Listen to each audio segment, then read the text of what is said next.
Você que acompanha a gente vai ficar sabendo de um assunto agora que é extremamente complicado para se tratar, porque tem gente que tem pesadelos normalmente, né, Dani? Mas o terror noturno é pior do que os pesadelos e, nossa, incomodam demais, principalmente o sono das crianças. A gente tem convidados para falar sobre isso, mas antes tem uma reportagem legal da Ana Paula Abrão, né, Dani? Exatamente. A nossa repórter Ana Paula Abrão, ela foi no Instituto do Sono do interior de São Paulo saber um pouco mais sobre o chamado terror noturno. E daqui a pouquinho a gente conversa com os nossos convidados para a gente poder entender melhor esse assunto. Acompanhe essa matéria.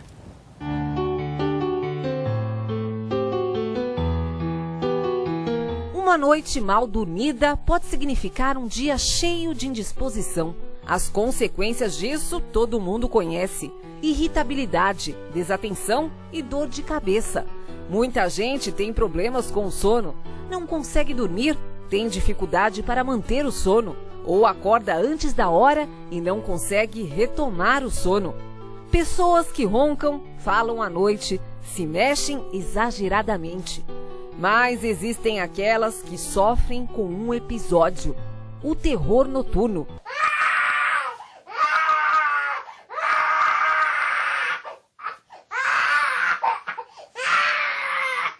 Esse distúrbio é mais comum em crianças. Durante o sono, elas costumam gritar ou chorar e parecem ter medo, como se estivessem reagindo a um pesadelo.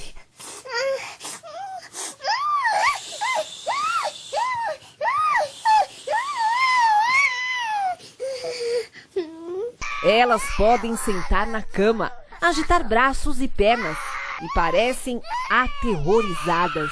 As estimativas mostram que 3% das crianças têm um episódio de terror noturno durante algum período da vida.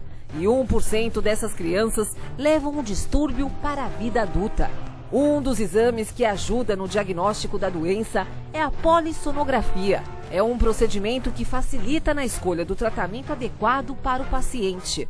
Nós viemos até o Instituto Brasileiro do Sono, aqui em Sorocaba, interior de São Paulo, para que você conheça melhor como é feito esse exame de polissonografia. Aqui o diretor técnico do Instituto, Dr. Hélio Brasileiro. Aqui o paciente chega para dormir, né, doutor? É isso aí, Ana Paula. Aqui normalmente a gente faz o exame de polissonografia de segunda a domingo, o paciente passa a noite inteira e durante toda a noite nós registramos como que está o sono do paciente. A gente consegue, através desse exame, identificar se o paciente tem um sono normal ou se o paciente tem algum distúrbio do sono. E ainda, se tem um distúrbio, qual é esse distúrbio? E assim, a decoração do quarto é bem proposital mesmo, né? Tudo bem como se fosse a casa da gente. A intenção é fazer com que o ambiente seja o mais parecido possível com o ambiente do quarto do paciente. Ou seja, para quebrar aquela ideia de que o paciente está indo dormir em uma clínica ou em um laboratório. Para que ele, ficando confortável, ele durma um sono mais natural e a gente consiga ter um registro mais fidedigno. Doutor, e essa daqui é a fisioterapeuta Eliane, que trabalha aqui na clínica. A gente vai demonstrar através dela como é feito esse exame, né, doutor? Qual é o primeiro procedimento? A pessoa chega... Tem alguma recomendação importante para ser feito esse exame? Tem. Normalmente, aqui a gente, como você falou, a gente está com uma pessoa que é voluntária, não é um paciente, é uma funcionária aqui da clínica. Mas, normalmente, os nossos pacientes, eles recebem as instruções por escrito, também tem disponível no site, ele segue e, de forma geral, o que a gente diria é que ele não modifique nenhum hábito ou não modifique nada que ele faça rotineiramente, para que essa noite do sono seja mais parecida com o dia a dia dele. Então, se ele toma algum medicamento, a gente pede não interrompa. A gente quer analisar exatamente como é na casa dele. Agora, existem casos de pessoas que chegam aqui e não conseguem, não têm insônia, mas não conseguem dormir? Olha, se você quer saber, é muito mais comum o oposto. Muitos pacientes, eles têm medo de vir fazer o exame no laboratório porque acham que não vão dormir nada. Inclusive, alguns insônios, alguns pacientes que têm insônia, quando eles vêm dormir no laboratório, eles dormem muito melhor do que o sono em casa. No caso da Eliane, ela não tem o terror noturno, que inclusive é mais frequente em crianças, né, doutor? Mas existem adultos que têm esse distúrbio? Sim, é possível. O terror noturno é um distúrbio muito mais comum em crianças. Agora, 1% dos adultos podem manter esses episódios durante a vida. Então, apesar de ser uma doença mais comum em criança, ele pode ocorrer em adultos também. Como é que vocês conseguem detectar que a criança não tem um pesadelo, mas sim tem esse episódio que é o terror noturno? Isso é uma pergunta muito interessante, porque a rigor, olhando, é muito parecido. Mas uma dica muito importante é que o terror noturno, ele ocorre numa fase de sono que habitualmente ocorre mais na primeira metade da noite, é o sono não REM.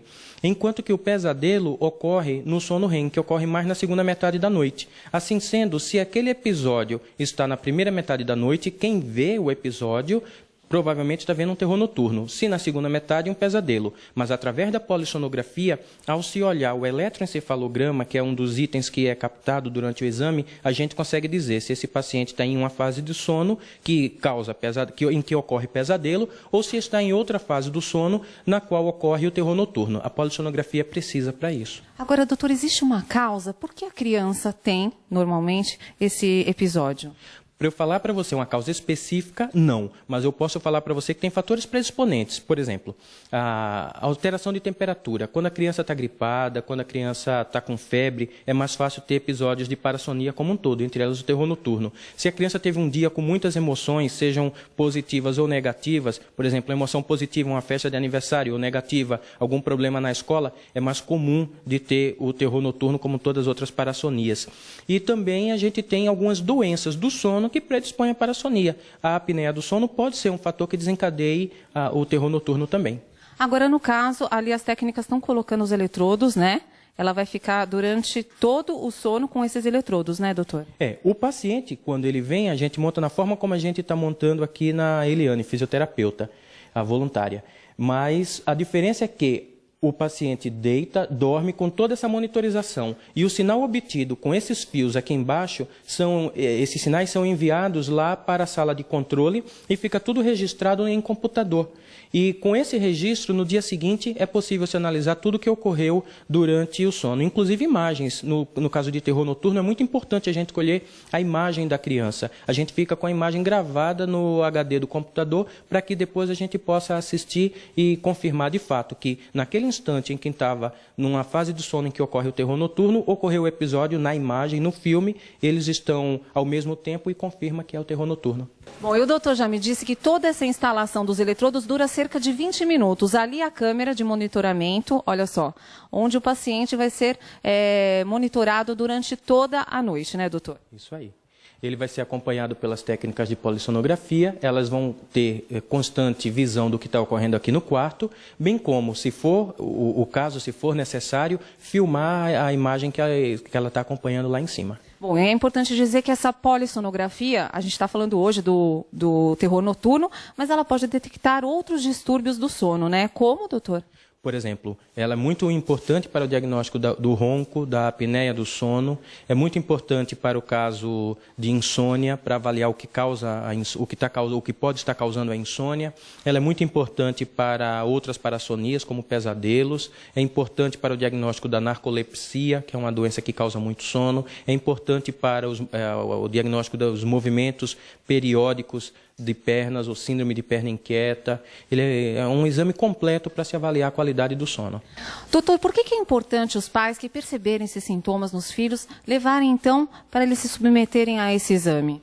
O importante de se fazer esse exame é diagnosticar, de fato, qual que é o problema, se realmente é ou não o terror noturno, é pesadelo, é terror noturno, e dessa forma fazer o tratamento adequado. E qual é o tratamento, doutor? O tratamento, resumindo, seria ou algumas mudanças de hábitos, algumas orientações, ou em casos mais acentuados, mais severos, o tratamento com medicação.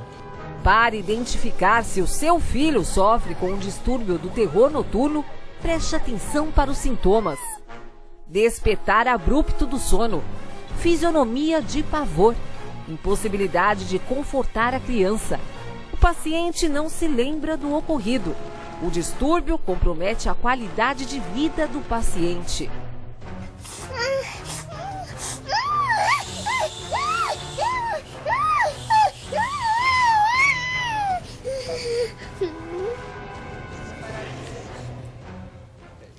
É aterrorizante, né?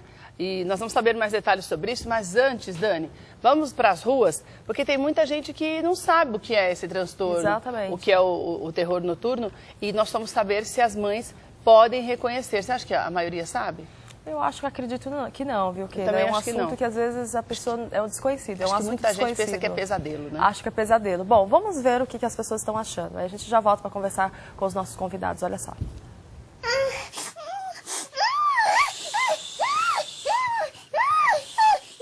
É sua filhinha? Sim, Quantos anos ela tem? 5 anos. 5 anos. E ela já teve algum tipo de distúrbio de sono? Não. Ela já. Uma vez. Você tem filhos? Tenho. Uma menina de 2 anos. E como é que é o sono dela? Tranquilo? É, tranquilo, mas quando é de madrugada ela começa a acordar, gritando, chorando, com medo. Ela fala pra mim, mamãe, eu tô com medo, mamãe. Aí ela começa a chorar e ela não acalma. Aí eu tenho que começar a balançar no colo até ela acalmar. Ela vai e dorme de novo. Quantos aninhos ele tem? 6 anos. E como é o sono dele? Ele acorda à noite, se bate às vezes, bate perna, aí acorda assustado, aí eu acordo ele e depois eu ponho ele para dormir de novo. Olha, tem uma família grande por aqui. Quem é o mais agitado aqui durante o sono? O André. Chega a ter pesadelo? Já teve algumas vezes. E como é que foi o comportamento dele? Ele acorda, ele grita, geralmente depois assim, de um dia cansativo, né? E aí ele levanta, ele grita e a gente vai até ele não lembra de mais nada no outro dia. Como é que é o sono dela? É que às vezes quando ela acorda, dá a aparência assim de que ela tá com um pesadelo, né? Um pouco estressada, nervosinha. Gritando? Gritando. Suando também? Às vezes ela soa. A senhora já ouviu falar de um distúrbio chamado terror noturno? Não. Nunca ouvi falar, não. É uma síndrome que pode acometer crianças até os 10 anos de idade. Terror noturno, que pode também ser chamada de pânico noturno. Já ouviu falar? Sim. A senhora chegou a procurar algum especialista para diagnosticar esse problema? Não, porque não é uma coisa assim constante, né? Demora muito assim para acontecer. Né? Então não chegou ao ponto assim, de eu me preocupar em procurar um especialista, não.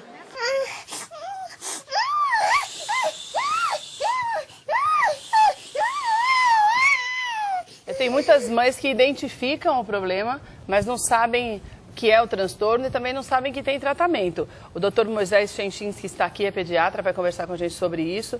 A doutora Carmen Alcântara também, que é psicóloga. E a Ana Cristina Strang, que é mãe do Jonathan, que tem 3 anos de idade. Durante muito tempo, a Cris sofreu com o Jonathan por causa desse terror noturno. Como é que era, hein, Cris? Como que eram as reações do seu filho? Bom dia. Bom dia. Bom dia, seja bem-vindo. Ele acordava não, né? Ele dormindo ele chorava muito. E começou com quanto tempo de vida? 1 mês. Nossa, você ficou sem saber o que fazer, né, no início, com certeza. Ele chorava uma média de 18 vezes por noite. A gente fez um diário até dele para entender o que afetava, mas não tinha nada associado exatamente. Foram diminuindo as crises conforme ele foi crescendo. Mas até 1 ano e meio, com 1 ano e meio ele acordava, assim, chorava dormindo ainda umas 3 Semelhante vezes. a essa menininha que a gente viu, Cris? Igualzinho. Pensou que desespero? E aí Igualzinho. você tentava acalmar, mas ela continuava chorando, assim? Na verdade, a gente fica meio desesperado até entender que você não pode, né, acalmar. Porque você quer confortar seu filho. Ele está ali urrando e você quer pegar ele no colo, e quanto mais você tenta confortar, mais ele urra, mais ele se esperneia. Então, né, assim, depois de um tempo eu entendi que eu não tinha que fazer nada. Quanto mais perto eu chegava, pior ele ia ficando. Certo. E o comportamento dele, assim, durante o dia? Normal, ele Normal, é uma criança super tranquila. Super tranquila, ele é o que todo mundo fala, ele é muito tranquilo, ele é levado, como qualquer garoto da idade dele, mas ele sempre foi um bebê acordado, ele é um bebê tranquilo, mas dormindo ele era... Super agitado, chorando, angustiado. Não dá nem para dizer angustiado, a impressão que você tem, assim, você demora um tempo para entender que ele não está acordado, que ele está chorando, dormindo. Porque está de olho aberto, né? Você imagina que está acordado. Às vezes nem abre o olho, fica lá de olho fechado, chorando. Às vezes, depois que ele começou, estava maior, ele sentava na cama, urrava, esperneava, mas às vezes ele faz tudo isso de olho fechado.